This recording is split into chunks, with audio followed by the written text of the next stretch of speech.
نماز قضایی این حکم واجب دارد. برای همین بین عصر شام شما میتونید که نمازهای قضایی تون بخونید، چی هم روزه باشد چی پیشینش باشد، با که ندارد. السلام علیکم. ناملای شیرین سخن، توی کردن ثواب است یا مولود؟ بعضن آدمان میگویند که مولود درست نیست. با سوال من جواب گردانید.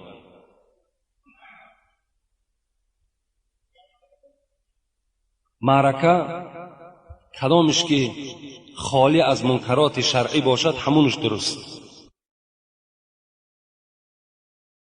مولود نادرست گفتگی آدم البته ناحق است، خودش نادرست است. бе пул ҳиҷомат дар шаҳри Москва ширкати шифофармо ба шумо пешниҳод мекунанд ҳамчунин дороҳои гиёҳӣ барои простатит, қавӣ намудани мардонагӣ, дароз намудани муҳлати ҳамхобагӣ, барои қадро баланд кардан, барои мӯи сар вариш баровардан, барои фарбе ё хароб шудан, барои меъда, гурда, писариазм ва витилигоро низ пешниҳод менамоянд. боварӣ надоред? худи ҳозир ба номерҳои дар рӯи экран буда занг занед. шифофармо дар хизмати шумо. یا رسول اکرم میگوید حدیثای مبارک در کدام اسلام بهتر است ای پیغمبری خدا؟ کدام اسلام بهترین اسلام است؟ پیغمبر چی گفتند؟ افشاء السلام و اطعام الطعام. سلام آشکارا گفتند، یعنی با صدای بلند السلام علیکم، و دویم طعام دادن. اینها بهترین عملهای اسلام هستند. و در مولود دادن طعام است و از همه رکنهای خیلی مهمه که حتی پیغمبر گفتند 4 چیز جهاد در راه خداست که دوی این چیز است: الامر بالمعروف و النهی عن المنکر. امر معروف و نهی منکر اینها جهاد هستند که در مولود این دو امر چی می شود؟ اجرا می شود. این چی جای غلطش است؟ این جای غلط نداره. لیکن توی کردن ما و شما اگر خالی از عرق نوشی باشد، خالی از رقص و بازی باشد، انشاءالله اونش هم هیچی زلالی ندارد. لیکن وقتی ما و شما مثال یک توده خواهر و اپا و بیگانه ها را جمع میکنیم و با اون مردهایی که مست هستند و دستها را تاو میتند، در گردن زنی تو میزند، در گردن خواهری تو میزند، این صورت مردن توار مردک بهتر است. مردن بهتر است. وقتی زنی تو و خواهری تو با یک مرد مست الست رقص میکند و تو چشمهات کشاده و تماشا داری، این مردی نیست، این ایمانداری، این دیوسی است، اینش ناجایز. لیکن اگر با همین یک موسیقی اگر انجام بیابد خالی از حرام کرده های دیگر خدا باشد، با که ندارد مرحمت.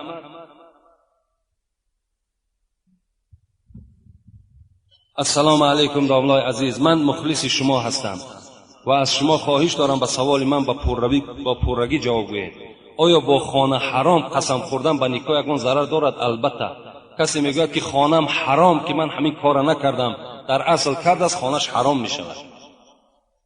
این قسم قد شما هیچ وقت قسم نخورین که اینم یکی از واقع شدن طلاق ها هست. وقتی شما اگر قسم خوردین در حال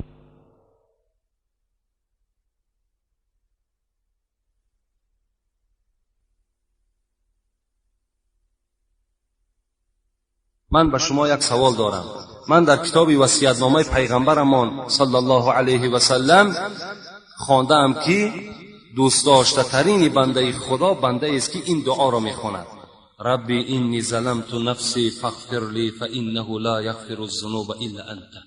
میخواستم این را پرتر بر من میفهموندید. با احترام یکی از مخلصان اشهدی، شما استاد عزیز. یعنی این دعای هست که معناش چنین است که پروردگارا من بر نفس خودم ظلم کردم و به جز ذات تو دیگر هیچ کس گناه مرا بخشیدن نمیتواند. خدای گناه مرا ببخش. این بهترین دعاست. اگر کدام ما و شما خداوند میگوید من دعا را دوست میدارم، وقتی همین بنده دستش پهن میکند من دوست میدارم که دعای او را قبول بسازد. از این خاطر وقتی ما پهن میکنیم دعا را میگیم: پروردگارا ما امروزها هر یک ثانیه و هر یک دقیقه ما با گناه سپری شده ایستاده است. خدایا با صفت ستاری و غفاری خودت گناههای ما را مغفرت بساز. هم دعای ما و شما را خدا قبول می سازد و هم ما البته بنده دوست داشته ترین به سوی خدا می گردیم. خوش به حال آن کسی که از گناهاش پشیمان می شود و به سوی خدا زاره و تولا می کند، نه مثل بعضی همون کلان سالای ما و شما که 10 ساله و 20 ساله پیش بعد ورق می زنند ای راحت داشتیم ده، ای استراحت داشتیم ده. بعد استراحت چه می فهمی که مثال یا عرق نوشی بود یا که مثال زیناکاری بود یا یگان کار دیگر بود. این استراحتش، این راحتش. این معیشت نه، این بلکه معصیت است. برای اینها باید که آب چشم کندر کار، افتخار نه.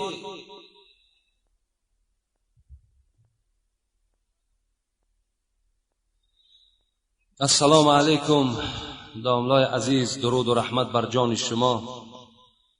اولا کسیته های مگنیتوفونی رو از کجا دسترس کنیم؟ سراغش کجاست؟ سراغش برادر ما جمشید نزد ما نشستگی هست. یعنی در دست همین کس تمام این کسیته های جمعه ما ثبت می شود. و خداوند در امر و جان این برادر جمشید و برادرمان ایرج، فرزندی سردار بازار کلان، یعنی در همین کار بسیار یک سهم کلان گذاشتند. در همین مسجد هم دست یاری دراز کردگیند. خدا اولا اینها را هم عمر دراز و تن صحت دهد. از اینها شما میتونید که این کسیته را دسترس کنید. دویم، ابو جهل آیا ابو لهب است؟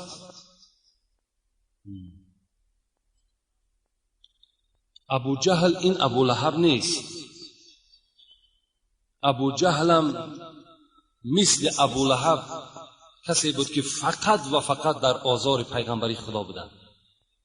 عبدالرحمن ابن عوف که یکی از صحابه مشهور است میگه من در صف جنگ بودم، در جنگ بدر، و نگاه کردم در پهلوم دو جوان بود، دو جوانی بسیار میگه سن سالشان یک خرد بود و از مردم مدینه بودند و به سوی من مراجعت کردند که ای عبدالرحمن، ای عمک جان، با همین لفظ میگه مراجعت کرد، ای عمک جان آیا ابو جهل را میشناسی؟ عبدالرحمن میگوید که البته من میشناختم ابو جهل کی بود، زیرا ما همراه او در مکه مکرمه یک جا زندگی میکردیم. گفتم بله میشناسم. گفتم برای ما نشان نمیدهی؟ گفتم مطلب شما چیست؟ گفتن ما آگاه شدیم که این ابو جهل پیغمبر خدا را محمد را بسیار آزار میدهد. قسم به آن ذاتی که جان من و جان این برادرم در دست اوست، اگر ما با ابو جهل رو پرو شویم تا زمان از پیش او پس نمیگردیم که یا کشته شود یا کشته میشویم. با این مطلب به این میدان جنگ آمدیم. حضرت عبدالرحمن میگوید من در حیرت ماندم که اینقدر جوانهای خرد و با غیرت با یک ابو لهبی که خیلی جسد کلان داشت و با او هجوم کردن هر کس قدرت و غیرت نداشت، برای خودش بسیار میگه محافظت میکرد در جنگ. نگاه کردم میگه که این دو جوان میگه وقتی نشان دادم که وای بالای اسب سوار است، انا همون ابو جهل است، میگه نگاه کردم که میدویدن به سوی همون. برای ثواب از جان جوانی خود چکار کردن؟ گذشتن برای خاطر اسلام، برای خاطر همین اسلامی که الحال ما و شما با اندک مال با همون مردم یهود میفروشیمش، همون جوان حکا میگد با همین کاردها در دست میگد بسوی همون ابو جهل میدویدن.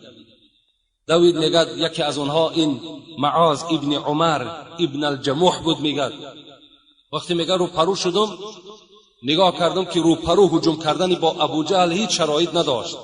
از این خاطر میگه در پای ابو جهل میگه با همون کارد زدم.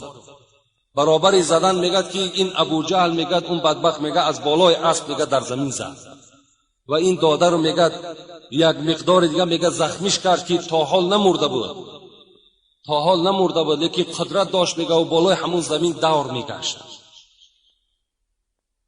و فرزند ابو جهل اکرمه نام داشت، در پهلوی میگه ابو جهل بود. این معاذ ابن عمر میگوید من از او فراموش کردم و این فرزندش میگه کارد برداشت و به دست راست من زد که دست راست من تماما از همون موضع اساسیش میگه جدا شد. همین زمان بود میگه که نگاه کردیم عبدالله ابن مسعود که خیلی غیرت داشت، میگه آمد میگه بالای سر ابو جهل قرار گرفت و ابو جهل میگه به هلاکت رساند. یعنی این ابو جهل این ابو لهب نیست، بلکه این شما یک دشمن سرسختی پیغمبر ما و شما بودند. الحمدلله امروز همش در اما اسفل السافلین در پسترین دوزخی خداوند از روی وعده قرآن عذاب دارند. السلام علیکم بابای حاجی، میبخشید سوالی دارم. من ماشین خریدم، میگویند که پیش از ماشین رو خریدن باید زکاتش رو بدهی. اگر من زکات ماشین رو ندهم چی میشود؟ این ماشین زکات ندارد.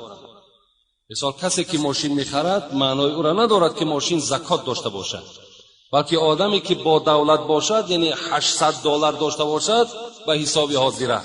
اگر همین $800 یک سال تغییر نیابد، $800 بماند یا $800 زیاد شود، در گردن این آدم فرض می شود که چکار کند؟ از $800 $16 جدا میکند، در دست یگان آدم مستحق فقیر برده میدهد، این ده ثواب میگیرد. لیکن به خریدن ماشین این چی است؟ در گردن ما و شما زکات واجب نمی شود. سلام بابای حاجی، سوال میگویند که با دختر سر منزل رفتن ممکن نیست. من صاحب 7 دختر می باشم، خداوند به من فرزند پسر عطا نمی کند. در این حالت من از دنیا می گذرم. فرزندان من باید بدانند که سر گور پدرشان در کجا هست. آیا در این حالت دختران من نمی توانند که یکی از آنها سر گور پدرشان را بینند یا نه؟ یعنی این برادرمان فقط صاحب دختر بوده است و خواهش همین بوده است که دخترهاش بالای منزل پدرشان رفته در حق پدرشان دعا کنند. سر منزل رفتن با حدیث پیغمبر خدا چه برای مرد چه برای زن جایز است، چه برای زن و چه برای مرد جایز است. این حدیث پیغمبر خداست. لیکن فقط با همون لباسهایی که خداوند در قرآن فرمایش داده است برای زنها، انا همون لباس اگر در بدن اونها باشد، یعنی سطر اسلامی داشته باشند، میتونن که رفته سر گوری پدر خدا زیارت کنند. لیکن امروز فکر میکنم حاجت به اینم نیست. اگر همون دختری که در ما و شماست از جانب خانه با قدر همون ضرورتی که دارد، اگر خیر احسان میکند یا قرآن میخواند یا دعا کند در حق پدر ببخشد، انشاءالله خدا قبولش میکند. اینش بهترین صورت است از اونی که مثال بالای قبرستان همون زنها رفته دعا و درود میکنند. اگر چنده که در فتوا رفتن زن با طریق سطر اسلامی جایز است. السلام علیکم داملای شیرین سخن، نمازهای سنت 4 رکعت باشد، همه آنها به سوره می آیند؟ البته همین 4 رکعت نمازهایی که سنت هستند هر 4ش به سوره هست، فقط 4 رکعت فرض 2تاش به سوره و 2تاش به سوره است. اگر شما سنت هر 4ش در یکی از اینها اگر زمی سوره نکنین، نماز شما فاسد است، از سر بخونید نماز. نمازهای سنت به سوره نمی شود. السلام علیکم داملای عزیز، آب شهوت چند خیل می شود؟ و کدام آن حرامت می کند و کدام آن به نماز می کند؟ التماس با سوال من خوب جواب دهید. البته آبها منی می شوند، مدی می شوند، مزی می شوند. و برآمدن آب منی که این در حالت مثال شهوت است که وقتی مثال مرد با زن خود خانه‌داری می کند، همون آب منی خارج می شود که بعد خارج شدن او غسل واجب می شود. اگر همین آب منی از حساب از یک بلندی میگه به پایان، مثال وقتی آدم می افتد یا که یک باری وزبینه در پشت بار کند، گاه همین آب منی هم خارج می شود. به سبب این میگوید غسل واجب نمی شود. فقط غسل به برآمدن آب منی در حالت شهوت برآمده باشد، این صورت غسل واجب می شود. لیکن مدی و مزیج بسیارتر بعد پیشاب کردن مثال بیرون می شود که اینها چی است؟ اینها شکننده طهارت هستند. اگر در حالت مثال طهارت داشتی و همین مزی و مدی برآمد، این صورت هم طهارت را میشکنه. و اینها چی هستند؟ همش بینماز هستند. همش در بدن شما که اگر افتید بدن شما را بینماز میکنن، باید که شما اونها را شسته تازه کنید. السلام علیکم داملای شیرین سخن. آیا آدم دیوانه را در قیامت پرسش میکنن یا نه؟ نه، پرسش نمیکنن. آدمی که اگر عمرن تماما از مادرزاد تا با آخر حیات دیوانه باشد، اینها را در روز قیامت اینا مکلف نیستند. از این خاطر اینها را در روز قیامت هیچ سوال و جوابی نمیکنن. السلام علیکم داملای عزیز. در مسجدی که نماز جمعه خوانده نمی شود، نماز عید را خواندن ممکن است؟ مسجد ما 5 وقته است و در آنجا نماز عید را میخوانیم. نه، جایز نمی شود. در نماز جمعه فقط نماز عید بخوانید. در نمازهای 5 وقته، نمازهای جمعه و مثال نمازهای عید فقط می شود که به قرار مفتیات، اگر شما مثال دستور داشته باشین، اجازت نامه داشته باشین، میتونین که بخوانید. این طریق از پیش خود خواندن نمیتونید. السلام علیکم داملای محترم حاجی میرزا، از شما خواهش میکنم که به سوال من جواب دهید. ما هر روز شاهد آن میشویم که در ماشینه‌های سبکرو کاسیته‌های امر معروف و تلاوت‌های آیات کلامی ربانی را گوش میکنند و آیا ما اکثریت مردم که از سجده تلاوت بیخبریم؟ مثلا در سوره اقرا جای سجده تلاوت دارد، ما چیکار کنیم؟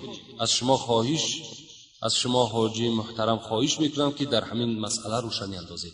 یعنی سجده تلاوت در اصل مثال مردم ما و شما درک ندارد. در 14 جای قرآن سجده تلاوت است. یعنی وقتی که همین 14 جای قرآن سجده تلاوت دارد، وقتی همین آیات ها تلاوت میشوند، باید که ما چیکار کنیم؟ بعد شنیدن همین آیت سجده تلاوت، یعنی آیت بگیم همون سجده، باید که 2 سجده را انجام دهیم. از این خاطر در ماشین ها وقتی که کاسته ها را که گوش میکنین، مثلا سوره اقرا در آیت سجده است، با شنیدن کاسته سجده واجب نمیشود. فهمیدین؟ بس شنیدن از کاسته اگر آیت سجده خوانده شود، این در واجب نمیشود.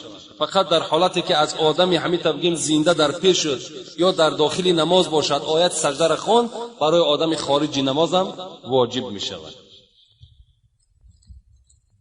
سوال ها را مختصرا جواب میگیم، برای که سوال خیلی زیاد است، چی در خانه و چی در پیش ما.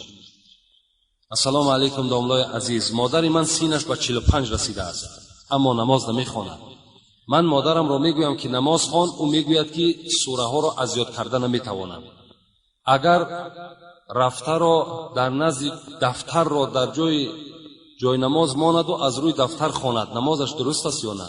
و اگر صاف نخواند، نماز خوانده خودی من که پسری او هستم در نزد خداوند قبول و در نامه اعمالم نوشته می شود یا نه؟ التماس داملای عزیز جواب درست دهید. یعنی نماز شخصی که مادرش پدرش نماز نمیخواند، فرزند نماز خوانند، نمازش البته در نامه اعمالش ثوابش نویسنده می شود و همچون نماز خوان در پیش خداوند محشور می گردد. یعنی این نماز خواندن ما و شما به نماز خواندن پدر و مادر هیچ دخالتی ندارد. از این خاطر وقتی که دفتر اگر بگذارد در پیش از بالای اون نماز خوانده بتواند، اینم جایز است. یعنی جایز است که در پیش دفتر مانده و نماز خواند، از او یکی نماز نمیخواند. این البته ثوابش زیادتر است. السلام علیکم حاجی میرزا. روزی می شود که من از کار دیر می آیم، تا نماز شام نزدیک شد آبی گرم نیست، تا آب گرم میکنم وقتی نماز میگذرد، با آب خنک درست است؟ بعضی روز می شود البته درست است. با آب خنک هم شما طهارت کرده می توانید، لیکن در حالت آب خنک استفادهش درست نمی شود که اگر شما مریض شوید. از حساب آب خنک اگر در وجود شما زلال و نقصان پیدا شود، این صورت آب خنک ترک کنید و تیمم کرده نماز بخوانید. اگر شرایط آب گرم قطعی مثال یگان زلال در وجود شما پیدا نشود، بعد با آب گرم چیکار میکنین؟ طهارت میکنین، نماز خواندن میگیرین. السلام علیکم داملای شیرین سخن. با همین سوال من جواب گردانید. میگویند که در خانه صورت گرفتن اوبال است، راست است یا دروغ؟ 10 بار ما تاکید کردیم که صورت گرفتن اگر به عذر باشد، یعنی نه برای مثال پاسپورت و نه برای شهادت نامه و نه یک مثال قصد سفر و دیگر اینها حالتهای ضرورت هستند. اگر در این حالت شما صورت بگیریم باکی ندارد، لیکن اینش رفیق ما، اینش مثال طلبه ما گفته قطعی اینا صورت میگیریم، اینش در نزد خداوند شما گناهکار میشید. زیرا که خودش یک اسراف است، هیچ معنی هم ندارد. نه در خانه صورت بگیرید، نه در بیرون خانه صورت بگیرید، نه در خانهاتون صورت ها را کشال کنید. امروز خانه همی کدام مسلمانی که میدروی حاضر البته صورت هست. تمام نمودی صورت چی در حمامای ما و شما و چی در پرهای دیوال ما و شما کشال هستند. امروز ایرا اکتفا نکردند با بعض مثال جوانهایی که علاقه صاحب دولت شدند، رفته مثال در شهرهای با از کلاب ما و شما بیرون در قالین ها همون صورت ها را مثال میزنند و گرفته میارند. این چی معنی دارد آخر؟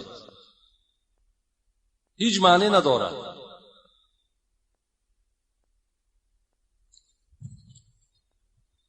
سوال آخران میخونیم، وقت است.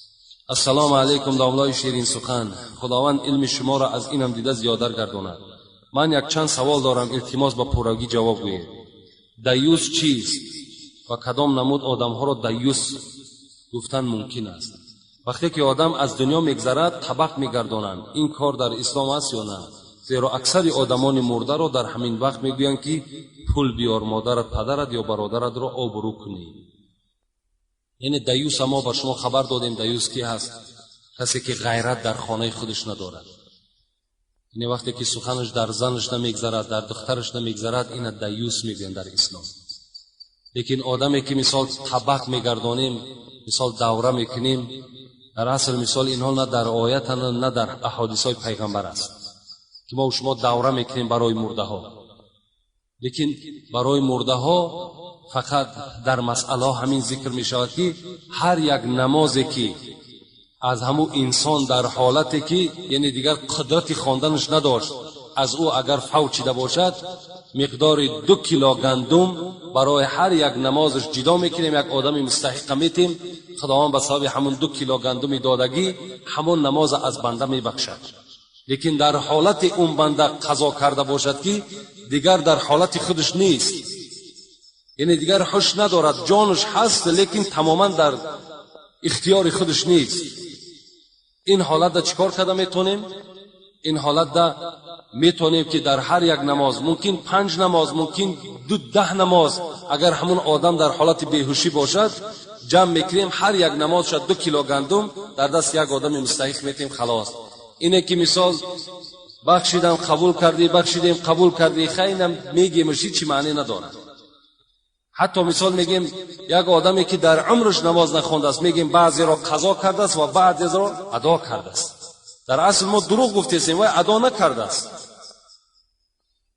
اکنون که ندای پرصدای ارجعی الی ربک راضیه مرضیه به گوش این بیچاره رسیده است، به سبب موت از ادای آن عاجز آمده است.